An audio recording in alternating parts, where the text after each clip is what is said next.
Hello and welcome back to another edition of Cherie and Elizabeth Talk Sports. I am Cherie Louise Turner. I am the host and producer of Strides Forward. I am here, as always, with my good friend Elizabeth Emery, and she is the host and producer of Hear Her Sports. And for the very first time, we have a guest with us. We're so excited to talk to Cara Hawkins-Jedlicka. She's at Washington State University. She's an assistant professor at the Edward R. Murrow College of Communications. And Cara, I'm going to let you start by telling us a little bit about what your focus is and what you teach and focus on at the school. So I teach a little bit of everything. I my teaching focus tends to be digital campaigns. So I have students during the semester build a brand and run 2 social media campaigns in teams, and that's always a fun class. And then I teach a lot on the PR side. I teach intro to PR. I teach creative strategies for public relations, and every once in a while I go over to the advertising side of the house. My research focus is a little different than what I do every day. I'm really interested in kind of the overlap of branding and women athletics.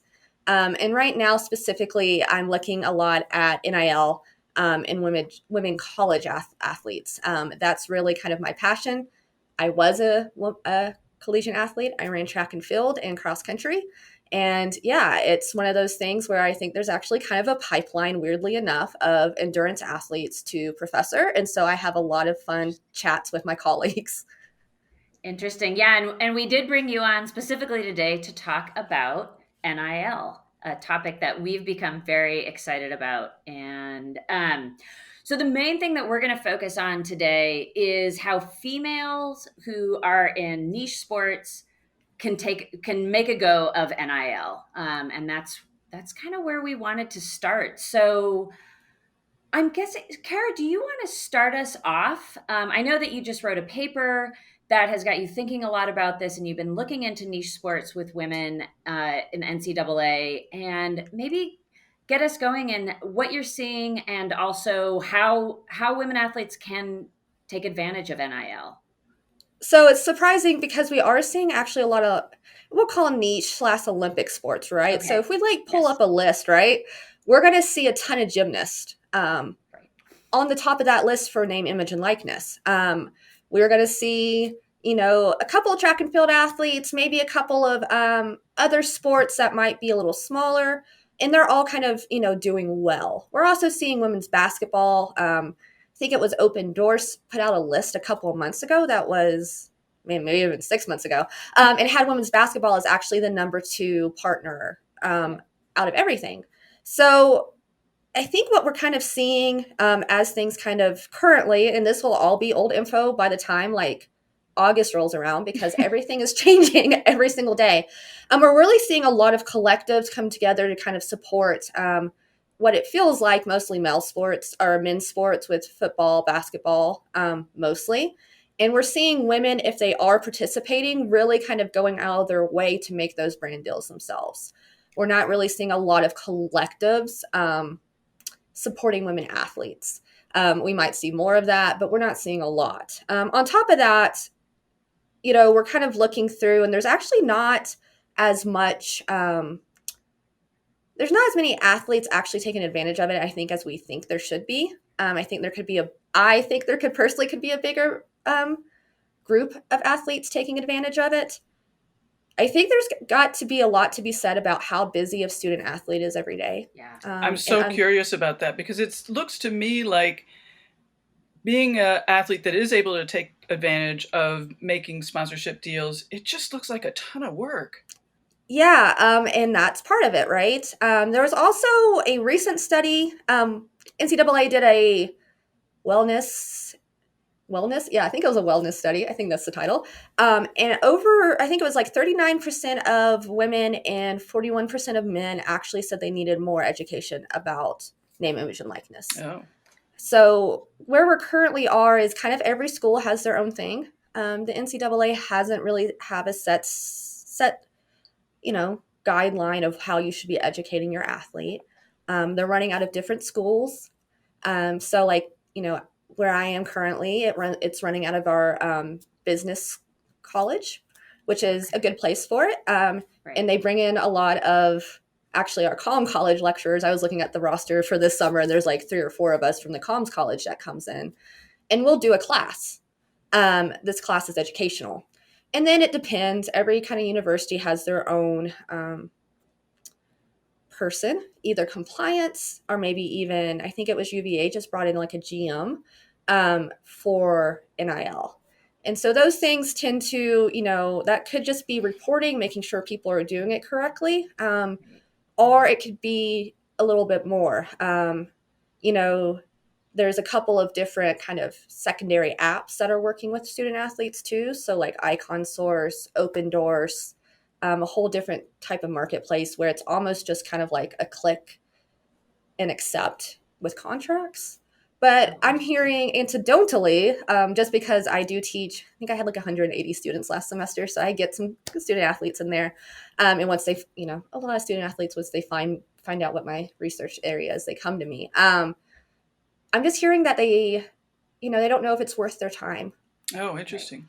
Especially, the women, it's hard because they are kind of seeing it as this is a way to recruit football players and not a way for us to leverage our brand image while we can. Can I interrupt or go back? Yeah, go ahead. Second? You mentioned that the female athletes, they're mostly doing it individually. Does that mean like really individually, that they in fact are the ones that are communicating with the companies, or they have an agent who are doing it? I haven't dove quite into that as much. Okay. And it's weird because we don't get a lot of data. So there's a newsletter that I follow, Matt Brown's Extra Points. And he did a pretty good little article about basically there's not a lot of data on deals and how deals are happening. So, there's a varying ways of them getting deals.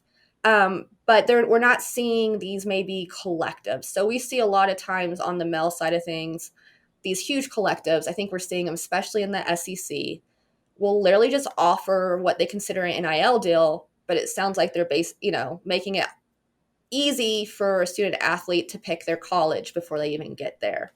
Right. And so this is just going to recruits because they are boosters and want to recruit the best for that sport. We're not seeing that with women's sports as much. Now, I know like I think UVA is kind of on the cusp, actually. They're doing a pretty good job on some things. We're seeing at UVA, like there's going to be some kind of collective bargaining or collective group sharing with money. At least I think they're thinking about it where like, because the student athletes leverage and are kind of this like brand representative of the college, they're going to get a share of the money from like t-shirt sales. Oh, interesting. Huh. Which Wow. makes sense, right? Like that's, like, if this sport's doing this, we're going to like give them that. But like that's not happening everywhere. And it's really just because every state's got different laws. There's the NCAA has kind of given some guidance. There was a memo that came out recently that was kind of like, we don't want it to be this booster collective thing anymore. Can we please make it something else? But can you? Yeah. Sorry to interrupt again. But can you explain the booster collective? I don't really understand how that works. Yeah. So every college basically has what they're calling a collective. These collectives are a group of businesses, alums, boosters who really kind of like get these big deals together to offer to the student athlete. So they are, they're kind of going after local businesses, alums maybe with a lot of money, and building these collectives.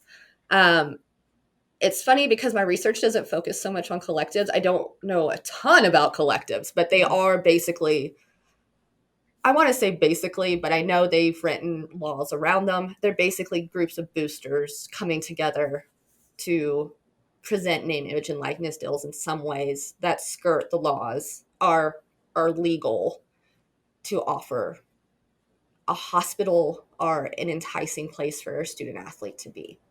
Okay.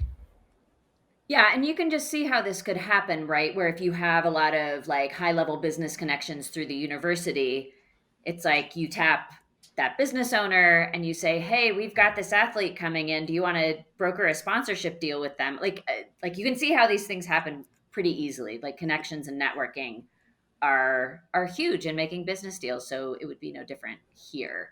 And so what I find really interesting, Cara, of what you're saying is that so we're hearing about these huge numbers with some of, like, if we're just sticking to talking about the women, with some of these gymnasts and some of these basketball players. But what it sounds like you're saying is that it's kind of not really touching many other sports because of how much work it is.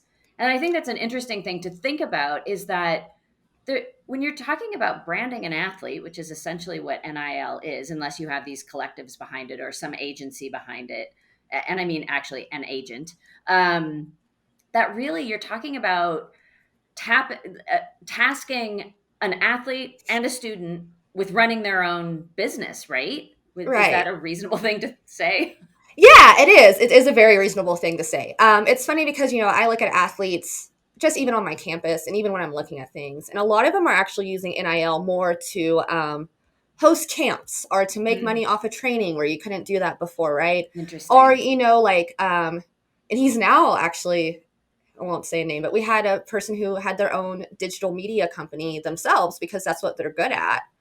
And they were able to actually leverage their likeness once NIL rolled in and have a bit small business, whereas before they would have not been allowed to do it, right? And this person now actually like also works with our university because he's that good. But it's one of those things where it's like, he couldn't at the time leverage his own name, image, and likeness for his want. There's a thrower that I looked at who, has her own beauty brand that she makes. So they're using it in that way. But yeah, I mean, if we think about Student Athletes Day, and mind you, I went Division II, so like we weren't even as involved maybe as like a Division I college. But I know, I woke up at 6 a.m., went on a 30-minute run, came back, showered, went to my classes during the day. During, spring season, I would maybe have weightlifting sometime during that day. And then I would have a workout at the afternoon. Right. And that's my typical day.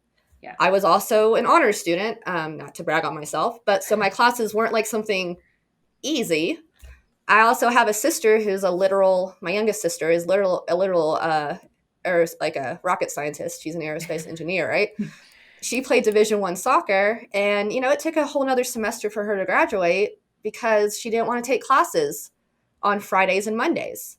Right. Because they traveled Fridays and Sundays. And so like she tried to take all her classes Tuesday, Thursday, just because it was easier, right? It wasn't like you weren't going to miss classes. So it is a lot to actually brand yourself. And I think we are seeing that, people think these student athletes can turn immediately into an influencer. Right. Yeah. And, we're looking at, you look at their follower count, and it's not like we're seeing huge numbers. I mean, I think I even looked at a few when I was, my most recent paper, where I think my follower count was higher. Not to brag on myself, but, it wasn't huge follower counts. So you have to kind of find your niche or your niche. You have to know your values, which is hard for a college student to know. And you have to know the best way to do it. Is it, producing videos on TikTok that are going to take a ton of time? Is it going to be, just pretty photos? Is that going to be the thing that hits? And how do you relate it back to your expertise that makes you someone in the market that is something that a brand wants to come out after? Right. Yeah. Cherie and I talk often about the different ways that female athletes represent themselves on social media. And there is the influencer version, sort of what in some of your papers would be called porn chic. Yeah, and then there's sort of the other way where the focus is on the sports and the training and the life of a student athlete. Is that one reason that there is some reluctance among female athletes to promote themselves via social media? Because there is, the ones with the big numbers are the fancy, nice, beautiful photos that I wouldn't post of myself. Right. I think there's a tension. There's definitely a tension there. And I think it's not even just student athletes when it comes to kind of that porn chic look, as it's called. Sorry, I just blush at the word. It's just one of those things. But yeah, I think there's just some overcoming tension of it. And I do think women probably feel a little bit more pressure than men. I know there's papers that argue there's similar pressures with masculinity. Yes. But even women athletes who, and there is a paper that got posted about 2 years ago that kind of like even sent me down this spiral once. It was someone's PhD, and she actually interviewed 10 Olympic qualifiers for the marathon, trials qualifiers. And there's just this really big tension to be that person, because what gets numbers and what's kind of easy to get numbers is that sexualization, right? Yeah. And so if you are thinking like the only way I can get numbers is to promote myself this certain way and to fall into this ultra feminine, ultra sexualization of yourself, you kind of feel bad, right? Like you might say, I don't want to do this. That's not who I am. And if that's what it takes to get a deal, then like, no, sorry. And I don't want to be looking at myself all the time. Like, I don't know. I get that way. I don't mind photos of myself, but like, I have a sewing Instagram where I take photos of myself and it like enclosed to show off my like, look what I made. And it takes me like 30 minutes to get a photo I like. And it's like, I can't imagine being a student athlete thinking like, I have to look cute. My stomach has to look the right way. I have to have abs. My hair has to be pretty. And I'm having to wear makeup to the track. Like, no, thank you. Right. Right. Well, and I do think it's interesting because we do focus so much on NIL with social media. That seems to be where the big money is going. But like you pointed out, NIL can be about lots of different things. So I do kind of wonder if there's going to be if there's an interest in focusing athletes on like, well, you can take advantage of NIL in ways that essentially don't have to do with Instagram, because that's where so much of this money is going, is to big Instagram influencers, which I have to say, it really boggles my mind that that's how people are making money, is by getting followers on Instagram. But then there is this other thing, like you can do something else, like you can have, say, weekend workshops where you're teaching kids about your sport or whatever it might be, how they're, in other ways that they're using their athletics. And so do you see any, I don't know, hope or interest in helping athletes do those sorts of things? I would hope so. It's funny because like I definitely get brought in to talk about branding, so I don't really know what students are doing a lot of times. It's just one of those things where they're like, first questions typically about, Instagram. But I will say, because the data is lacking, we might actually be already seeing a lot of that, and we just isn't reported. Right. One-on-one trainings, because you're a college athlete and now you can use that. That's great. That seems so powerful. Right? Like, yeah, I mean, being able to train one-on-one with a younger female, soccer player or a younger female athlete who needs that little push, and you have this athletic expertise that, you're building your brand image kind of around. You might not think you're doing it purposefully, but that is something that is really interesting. And to also think about maybe, if you do have these interests in other areas, so beauty or digital, creation, or even like, maybe you're an outdoorsy person and it's like, hey, people like me. I'm, a kicker on a team. I'm going to have like host a camping weekend. Come give me money. Like, okay, like, yeah, that's awesome. Like, now that's not such a harsh, like, that's something they can do. It is kind of weird because the thing that still isn't allowed, and we're kind of seeing in a lot in track and field and a little bit in swimming too, and maybe some other sports, is that you can't make money while you're racing. So you can't make prize money. Right. Oh, interesting. Yeah. Right? So like, so just let me back up. So they cannot make prize money in other races. They can only race NCAA? Well, yeah, they can't make money out of other races. You all are running Milrose, or you're all running something else, right? You can't take that prize money. That's wild. Oh, So that seems yeah, so we ridiculous. saw a lot. I mean, Athing Mu, I mean, she's pro, right? She has plenty of years left on eligibility, and she could probably have made a little bit of money, using NIL, but she's not going to have the same deal, and she's not going to make the prize money. Right. So Yeah. like it was better for her to go pro. So I think that's Wow. kind of an interesting thought too. But I do think, we could always talk to these athletes about using their image or their brand in a way that promotes themselves in a way that they're comfortable with. And I think that's always kind of an interesting, I don't know if they verbalize it as much, but you're looking at maybe this brand image, right? And this athletic brand image. And, athletes have been brand ambassadors for forever. Of course, Right. like we all think about OJ, I think half the time too. So like that's always the one that Course. randomly pops to the front of my brain. And I'm always just like, not a great example. But you're looking at athletic expertise, a little bit about symbolism, what they look like as a person, and then kind of more of that marketable lifestyle and that storytelling. Right. And if you can kind of get yourself in a way that you're comfortable in all those areas and stick to it, and then find the brands that are going to kind of unite you there, it's going to be good. But I also have to wonder a little bit, and I haven't talked to anybody, why, as a brand, would I hire an NIL athlete who's really just promoting themselves like an influencer I was just going to ask you. over an influencer, right? Yeah, yeah. Right. I mean, what are companies looking for in sponsoring an athlete or promoting an athlete? I mean, what are they wanting to get, and why would they go one way versus another way? I mean, what are you seeing?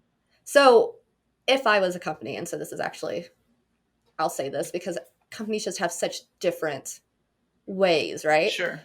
If I was a brand and say a specific and athletic brand, I would almost treat NIL athletes as the smallest of influencers you could possibly think of. So not, these huge influencers that we see that their full-time job is creating content. Right.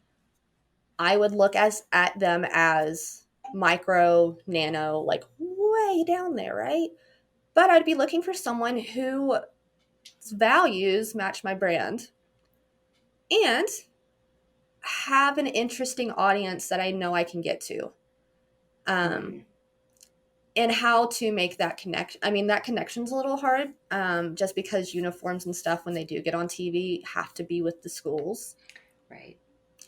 But making that like connection is kind of important. So if brands are really like hoping to get through these things, yeah, you're going to have I see a lot of brands doing kind of these one-off small deals where it's like you talk about hair care to your audience for like, to post and you sign this, or, you are partnered with an athletic brand.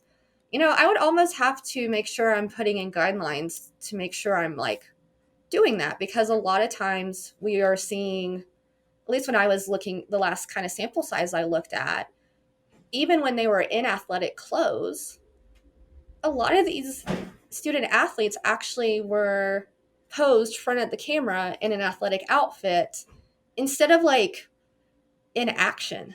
Right. Yeah. And so I think there has to be kind of like a compromise between the two, knowing the brand needs to know what they want, if it's worth the money.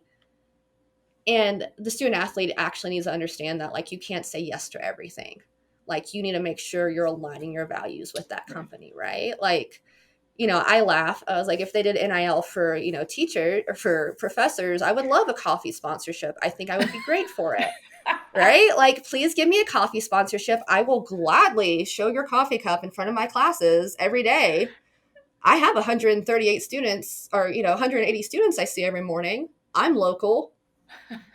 I like coffee. Please come sponsor me, right? Right. But, thinking about that as a student athlete, it's like, nutrition. There was a brand that I love. It's a non-alcoholic beer company called Athletic Brewing. And they had a great NIL campaign with student athletes. They knew exactly how to use them, right? Student athletes want to drink, but they don't want to drink alcohol. Right. So knowing how to use them strategically is really on the brand. but you also just kind of have to know what your brand is, right? So like if you are a small sports company, and I probably could list like 6, and I'm not going to, because like I think we probably could guess which ones I'm like talking about, right? I would look at these small athletes and go, oh, yes, they're in a very good market. They are, they talk very passionately about things. They do a good job storytelling. Like, let's see how they do promoting our brand. And, it's weird because you go through, like, as an influencer, you kind of go through a different process than maybe a student athlete. A student athlete is already kind of a celebrity for being an athlete, whereas content creators have to gain that celebrity. So they can experiment with their content, figure out what they like. They go through this cycle of like gaining attention, gaining a following, finally like pairing with a brand, and then becoming part of like that strategic plan that brand has. Whereas the student athlete's almost walking in at the very end of it, where they haven't had a chance to explore. So it needs to be kind of an education-based process, but it takes a little bit of time. And I don't think brands should expect as much, quite frankly, as they would an influencer. Well, and it's all just so new. Sorry, Right. Elizabeth, but I just pointing out, like, this has only existed for a year. Right. So yeah, less than a year. Right. Yeah. And it's gotten so much press, and we are, again, like hearing about these huge deals, but it's just like, wow, that they're so few and far between. Yeah. And this could go in so many different directions, right? Like you're saying, like all this stuff is going to change. I know that they're talking about Congress passing some rules on like the booster situation, or, just on and on. There's a lot that needs to be figured out. So I'll just make that comment. Elizabeth, you were going to say something. Yeah, I was just curious if you have any idea of what these dollar amounts are. I mean, for these brands that are dealing with the smaller athletes who, like some of the examples that you were giving. Yeah. So it's funny because I don't really know. And, I will say anecdotally, I've been in on a couple of conversations, phone calls, just talking about, like how much money per post and stuff like that. And it's not huge amounts. It's not, I would actually say, and it's probably, I'm not seeing huge one-off, like for these one-off posts, they're not a lot of money. And I would say it's probably something that a small influencer would also be offered. So like under $500 a post. Oh yeah. Yeah. Okay. Yeah. Not anything. Yeah. I would even say some, maybe even less than that. Okay. And, some of these marketplaces are kind of interesting because they are, it's kind of like a dating app, but not. Right. So it's kind of a weird thing because like you put up your profile as a student athlete, and then the brand goes through and kind of like offers you a deal, and everything goes through this third party system. But that's the only way they're kind of being able to keep account of some of the contracts if you don't have an agent. And because there's just, the rules are loosey-goosey in different state to state, we're just not getting a lot of like feedback. And even like half the time when they're putting up these numbers for collectives and stuff, we never see those numbers reported anywhere. Right. So like, we're not seeing numbers. It's a very kind of interesting kind of process. And I think, some of it might even just be free gear at this point. And I think we see a little bit of that, interestingly enough, in small niche Olympic sports, right? Like we know a ton of like very beginner runners who may, want to hang on one more year after eligibility and keep trying to make it pro, who get nothing more than gear. Right. So like, even if we think about it, sometimes these NIL athletes might have better deals than even the pro athletes. And that's kind of a whole conversation within itself, because at least you're being supported by the university and have like access to trainers and healthcare and gear and like travel. Yeah. All of that. Schedule and all the racing. Food. So, like all of that stuff. So I have one last question that I wanted to ask you, and that is, I kind of want to end on a hopeful note of what would be your hope for women athletes who maybe, let's stick to sort of the niche sports of running and other niche sports. What is your hope that women athletes will be able to do with this in the NCAA? Well, I just hope they feel confident enough in themselves. I know being a teenager, being a college student is a hard time in your life. I see it every day. You know, right? Like I have students who really think they're failing, like doing horrible in life. And you're just like, no, no, no. You're amazing. You're great. Like none of us have our stuff together at this time in our lives. So I hope they understand that they are good enough. Just because they aren't men, they are still willing to be promoted, and that they actually like take interest and take a dive into it. Right. And once they take that dive, what I would hopefully see is that brands understand that there's a huge athleisure market, and most of those people who buy that stuff are women, and women like to be marketed to by women. So like how can you make those connections and realize there's a market there, and let's make those connections and not ignore it. So I'm hoping within these small athletes, you know, they figure themselves out a little bit and they get comfortable in who they are enough to attempt this. Right. You know, I always kind of think it's, and I don't want to say this too aloud, but, you know, as a college athlete, or when I was a college athlete, I realized that like I wasn't a great college athlete. I was average, maybe. But I knew at that point in time in my life that that was probably going to be the fastest I was going to be. And I took that opportunity. So I took that opportunity to race, and I took that time to understand that I'm getting college paid for via scholarships. Right. And I took advantage of it. And I just think NIL and name, image, and likeness is one more thing that they can take advantage of. And like, they are amazing. I think they do awesome things. I'm always in awe of the athletes, not just because I was one, but just because it's a lot.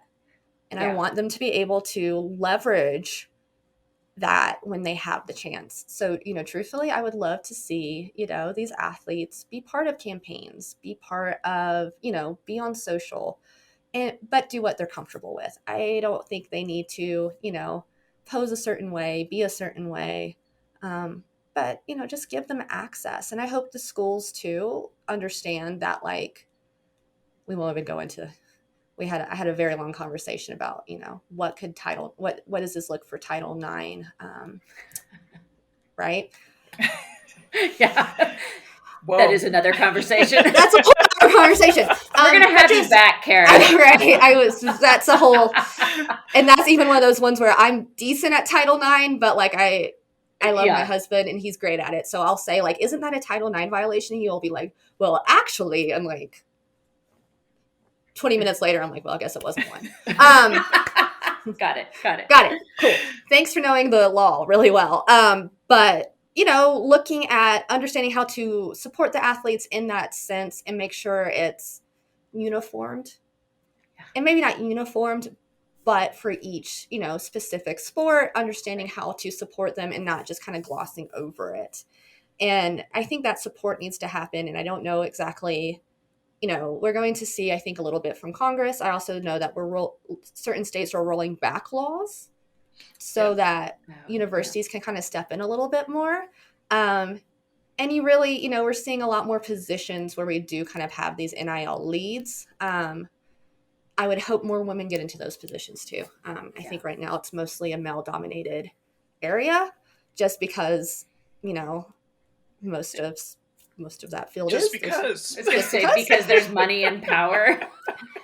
Well, yeah, and I will say I have never attempted to get over to that side of the house, but I know there's just not a lot of women on that side of the house in general.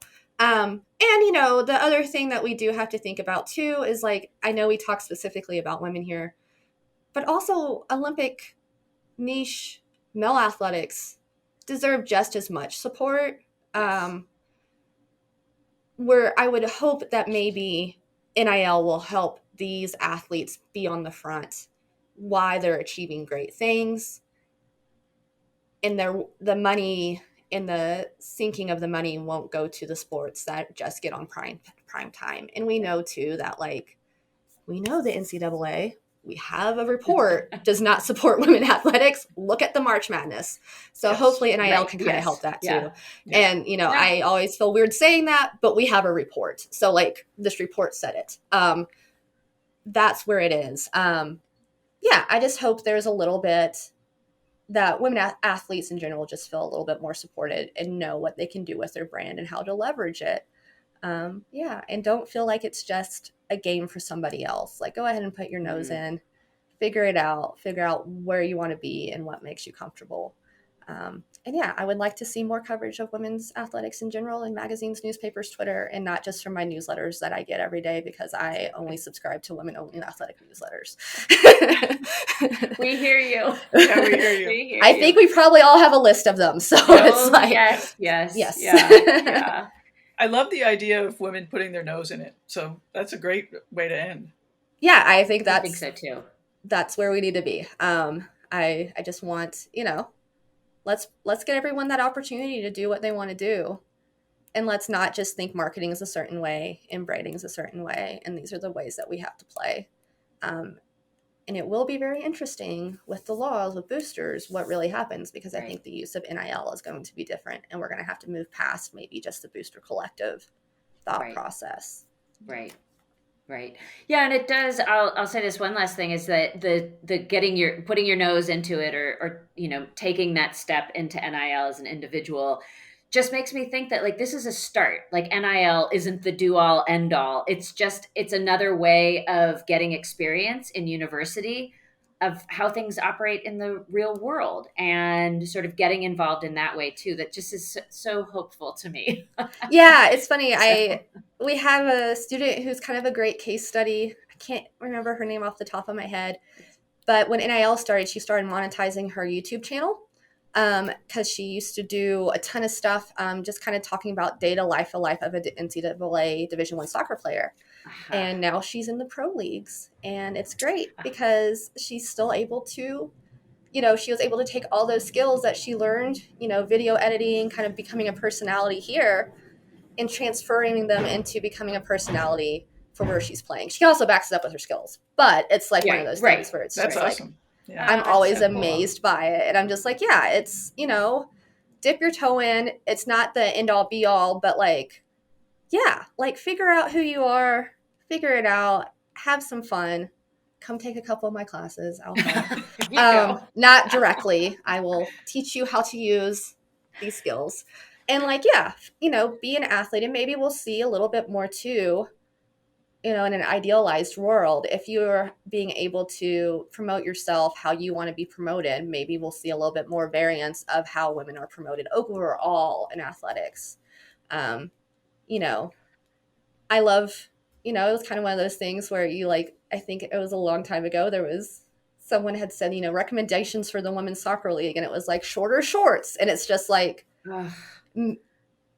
mind you, like maybe if we're able to put out there that like that doesn't work, we won't have so many of those comments, right? Also, like that doesn't necessarily work. We look how track and field and what we wear, and it's not like shorter shorts didn't help anybody there. Like, FYI. Yeah, the whole uniform thing.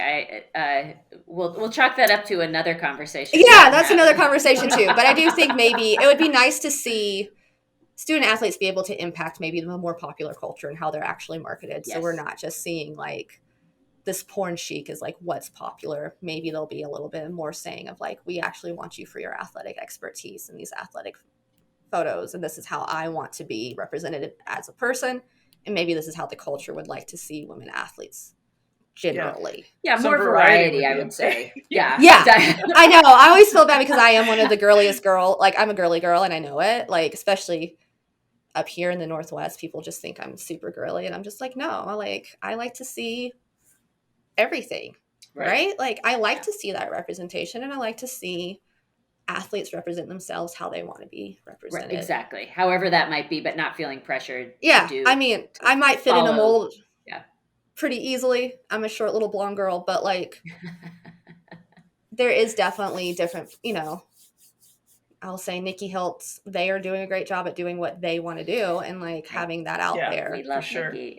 I know. I almost put my track club shirt on. You know today. what? Almost. I But wore I wear mine a that. few weeks ago. Yeah. I wear it out. I was like, it's getting to the point where I'm like, I might need a second one.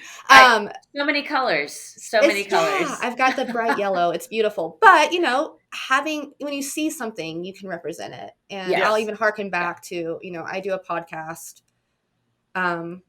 called Starting Line 1928, where we look at oral histories, right? And like just understanding that like there's a history. We've been here and you can see other people doing this thing that you maybe weren't allowed to do really kind of like makes you think you can do it, right? Like it's nice to see that. Yeah. Well, excellent. I think that's a great place to wrap up, Cara, and I'm sure we will have you back. So we're not going to say goodbye. We're just going to say goodbye for now. And so thank you so much to Cara. And I am Cherie Louise Turner, the host and producer of Strides Forward. And on behalf of myself and my friend Elizabeth Emery here, the host and producer of Hear Her Sports, thank you so much for watching, and we'll see you next week.